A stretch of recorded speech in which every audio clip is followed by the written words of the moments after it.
হবে। এই যে আমরা কিছুদিন আগে আমাদের প্রিয় আল্লামাকে হারিয়েছি, ঠিক কিনা? কিন্তু আমরা এই ভেবে বুকে আশা বেঁধে রাখি যে আমরা এই দুনিয়াতে তাকে মিস করেছি, কিয়ামতের ময়দানে আল্লাহর জান্নাতে এই কোরআনের বুলবুলির কণ্ঠে আমরা আবার কোরআন শুনতে পাবো।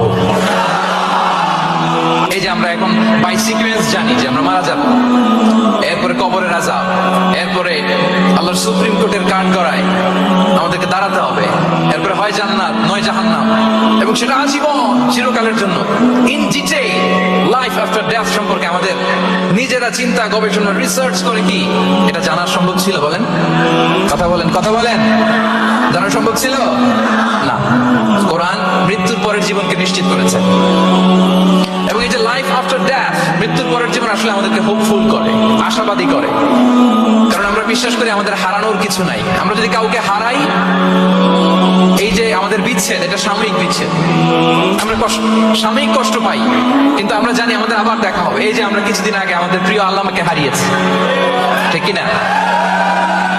কিন্তু আমরা এই ভেবে বুকে আশা বেঁধে রাখি যে আমরা এই দুনিয়াতে তাকে মিস করেছি, কিয়ামতের ময়দানে আল্লাহর জান্নাতে এই কোরআনের বুলবুলির কণ্ঠে আমরা আবার কোরআন শুনতে পাবো।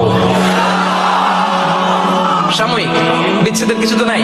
আমার আব্বাকে হারিয়েছি, আম্মাকে হারিয়েছি, বন্ধুকে হারিয়েছি, টিচারকে হারিয়েছি, আমি পাবো, তাদেরকে পাবো, হারাচ্ছি না আমি। বিচ্ছেদ সাময়িক, এবং আখিরাত আসলে থাকতেই হবে। অন্যান্য অনেক ধর্ম আখিরাতের ব্যাপারে বলে, কিন্তু ইসলামের মতো এত ইন ডিটেইল নিখুঁত ভাবে বলতে পারেনি। পুনর্জন্মবাদের কথা আপনারা শুনেছেন, ভালো করলে ভালো হয়ে আবার আরেক জন্মে আসবো, খারাপ করলে কুকুর হয়ে জন্মাবো, হ্যাঁ, বিড়াল হয়ে জন্মাবো, এরকম কথা অনেক ধর্ম বলে। কিন্তু ইসলাম এত সুন্দরভাবে তার কনসেপ্ট অফ আখিরা আমাদের সামনে হাজির করেছে। আল্লাহু আকবার। এটা হিউম্যান ব্রেন দিয়ে ওই ব্যাপারে আমাদের কোনো কিছুই জানার সুযোগ ছিল যদি আল্লাহ তাআলা কোরআনিক গাইডেন্স না পাঠাতেন।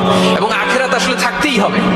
ইফ দেয়ার ইজ নো আখিরা, then this worldly life would be a joke. আখিরা না থাকলে তো এটা একটা joke, it's a fun, it's a rubbish thing. আখিরা থাকতেই হবে, কারণ অনেক কিছু পৃথিবীতে সেটেল হয়নি, সেটেল হয় না। আপনাকে মেরেছে, কাউকে হত্যা করেছে, কাউকে গুম করেছে, পৃথিবীর কেউ জানে নাই, এটা সেটেলমেন্ট হওয়া লাগবে না? কথা বলেন না কেন? There are plenty of issues are abandoned, unsettled. অনেক ইস্যু আছে, সেটেল হয় নাই, এগুলো সেটেল হবে। কোরাই গন্ডায় হিসেব চাওয়া হবে, যত ঋণ সেদিন আদায় করা হবে। চিল্লায় বলেন ঠিক কিনা? এজন্য আখিরাত লাগবে। এবং আখিরাত যদি না থাকে, এই পৃথিবীতে আমরা কোনো বিচার কার্যক্রম পরিচালনা করলেও ওইটা ইনসাফপূর্ণ হওয়া সম্ভব না। কোনো বিচার ইনসাফপূর্ণ হতে পারে না যদি আখিরাত না থাকে। ফর এন এক্সাম্পল, খেয়াল করে উত্তর দিবেন। একজন মানুষ 10 জনকে হত্যা করলো। কয়জনকে? সবাই বলুন, কয়জনকে? এখন তার বিচার করা হচ্ছে, বিচারের রায় আসলো ডেথ পেনাল্টি, মৃত্যুদণ্ড। কিন্তু তাকে কয়টা মৃত্যু সাধ্যে আযাব বলেন? হ্যাঁ, কয়টা? উনি মারছিল কয়টা? ও 10 জনের মারছে, 10টা প্রাণ হত্যার কষ্ট 10 জনকে দিল, কিন্তু ডেথ পেনাল্টিতে ওকে দেয়া গেল কয়টা কষ্ট? আখিরাত লাগবে না? কথা বলেন না কেন? লাগবে না? ওই দিন সব হিসাব হবে, ঠিক কিনা? প্রিয় ভাইরা, কোরআন আমাদেরকে এই গাইডেন্স দিয়েছে, আমাদের জানিয়েছে যে there is a life after death. আসল জীবন ওইটা যেটা মৃত্যুর পরে হয়। ওই জীবনের পরে আর কোনো মৃত্যু নাই, এজন্য সেটাই আসল জীবন। কোরআন আমাদেরকে কিভাবে গাইডেন্স গুলো হাজির করে, অনেক লম্বা কথা, কয়েক মিনিটের মধ্যে আমাকে শেষ করতে হবে। আমি অনেক মুসলিমের সাথে কথা বলেছি, অথবা আগে প্র্যাকটিসিং ছিল না, এরকম অনেকের সাথে কথা বলেছি। তারা যখন কোরআন পড়ে, তারা বলে যে এটা আবার কেমন বই, এটার স্টাইলটা একটু অন্যরকম, কোনো বইয়ের সাথে মিলে না। কেমন? তো তারা বলে যে হঠাৎ এটা আল্লাহর প্রশংসা শোনায়, এরপরে হঠাৎ করে আখিরাতের কথা বলে, আবার হিস্ট্রি বলে, আবার বলে এটা করো না, আবার ধমক দেয়। এটা আবার কেমন বই? as if it has the authoritarian power. এটার কেমন যেন একটা পাওয়ার আছে, এটা ধমক দিতে পারে। সুবহানাল্লাহ পড়বেন না? মাঝে মাঝে কিন্তু এই ঝাঁকুনির দরকার হয়, ধমক দিতে হয়। এই যে আপনি এবারের হজে একজন ক্রিশ্চিয়ান ক্ল্যারিক সাউথ আফ্রিকার ইব্রাহিম রিচমন্ডের নাম শুনেছেন না? উনি স্বপ্নে দেখেছে 2টা সাদা জামা পরো, আবার সাদা জামা পরো, এরপরে ধমক দেয় সাদা জামা পরো। এই ঝাঁকুনিতে সম্বিত ফিরে পেয়েছে। তো কোরআন মানুষকে এরকম ঝাঁকুনি দেয়, নাড়া দেয়। কোরআনের এই ক্ষমতা আছে, কোরআন ঘুমন্ত বিবেককে জাগিয়ে তোলে।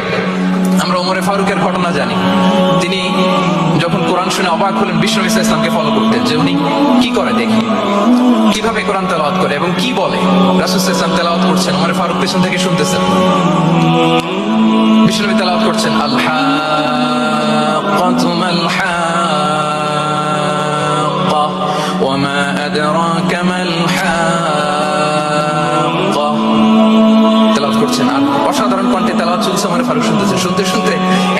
নম্বর আয়াত পর্যন্ত যখন আসছে, বিষ্ণু তেলাওয়াত করে ওমর ফারুক পেছন থেকে শুনে। তো ওমর ফারুক ভাবতেছেন ঘটনা কি, মোহাম্মদ তো কারো কাছে পড়েও নাই, শিখা নাই, এত চমৎকার কাব্য প্রতিভা তার মধ্যে আসলে কিভাবে মিলাই মিলাই বলতেছে, মিলাই মিলাই বলতেছে। তখন বিষ্ণু তেলাওয়াত করছিলেন, ওমা হুয়া বিকাউলি শাইরিন কলিলাম মা তুমিনুন। এই আয়াতের অর্থ হচ্ছে এটা কোনো কবির কথা নয়, খুব অল্প সংখ্যক লোকই তোমরা ঈমান আনো। অবাক হলেন, ঘটনা কি? আমি যে এটা ভাবতেছি মোহাম্মদ বুঝলো কেন? বিষ্ণু তো তেলাওয়াত করতেছেন প্রাণবন্ত কণ্ঠে। তো মোহাম্মদ কি গণক হয়ে গেল নাকি? মানুষের ভেতরে কি চলে সে গণনা করে বলে দেয়, তা না হলে বুঝলো কি করে? সুবহানাল্লাহ। কোইন্সিডেন্টলি এর পরের আয়াতটাই ছিল ওয়ালা বিকাউলি কাহিনিন কলিলাম মা তাযাক্কারুন। না, এটা কোনো গণকের গণনা নয়, খুব অল্প সংখ্যক লোকই তোমরা উপদেশ গ্রহণ করো। সে তো অবাক, এটা কবিতাও না, এটা গণনাও না, এটা কি? পরের আয়াত ছিল তানজিলুম মির রাব্বিল আলামিন। এটা জগৎ সমূহের রব আল্লাহ তাআলার পক্ষ থেকে নাজিল হয়েছে। সুবহানাল্লাহ। আর একটা ছাকুনি খেলেন। এজন্য এই ঘটনাটাকে আমি এভাবে বলি যে সূরা হাক্কা দিয়ে আল্লাহ তাআলা ওমর ফারুকের হৃদয়ে একটা ধাক্কা মেরেছেন। ওই ধাক্কায় উনি কালিমা পড়ে মুসলমান হয়ে গিয়েছেন। তাহলে কোরআনের এই পাওয়ার আছে। কোরআন নানা উপমা দিয়ে, মাসাল দিয়ে আমাদের কাছে গাইডেন্স হাজির করে, যেন আমরা বুঝতে পারি। মাঝে মাঝে কনভারসেশন দিয়ে গাইডেন্স হাজির করে। আপনারা সাইয়েদনা ইব্রাহিম আলাইহিস সালামের ঘটনা জানেন। ওনাকে শিকল দিয়ে বেঁধে নমরুদের রয়্যাল প্যালেসে আনা হলো। নমরুদ বলল, ইব্রাহিম কাকে মানো? আল্লাহকে মানি। কোন আল্লাহ? রব্বিয়াল্লাযী ইউহয়ী ওয়া ইউমীত। এমন রবকে মানি যে জীবন দেয়, মরণ দেয়। নমরুদ বলল, আমি তো এটা করি, আমার কাছে তো এটা, আমি জীবন দেই, মৃত্যু দেই, তুমি আবার খুঁজে পেলা মৃত্যু দেয়। তো জেলখানা থেকে ফাঁসির দণ্ডপ্রাপ্ত দুজন আসামিকে ডেকে আনা হলো। একজনকে বলা হলো শিরোচ্ছেদ করো, করা হলো। আরেকজনকে বলা হলো শিরোচ্ছেদ করো, করতে যাও, থামো, ওকে ছেড়ে দাও, ওকে আমি জীবন দিলাম। ইব্রাহিম দেখো, একজনকে জীবন দিলাম, একজনকে মৃত্যু দিলাম। ইব্রাহিম আলাইহিস সালাম বললেন,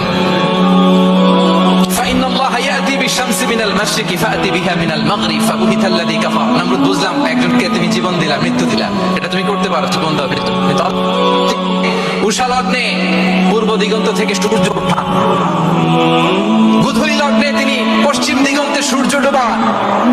নমরুদ, তোমার যদি ক্ষমতা থাকে তুমি সূর্যকে পশ্চিম দিক থেকে উঠিয়ে পূর্ব দিকে একটু নামাও। ফাবুহিতাল্লাযী কাফার। নমরুদ সে স্পিচলেস হয়ে গিয়েছে, ডাউনস্ট্রাক হয়ে গিয়েছে, পারে নাই। সুবহানাল্লাহ বিহামদি। এই যে আমরা বিভিন্ন বইয়ে কনভারসেশন করি, হেওয়ার করি, এগুলো সব কোরআন থেকে কপি করা। সুবহানাল্লাহ বিহামদি। কোরআন এরকম কনভারসেশনের মাধ্যমে আমাদেরকে শিখিয়েছে, ঐতিহাসিক ঘটনার মাধ্যমে আমাদেরকে শিখিয়েছে।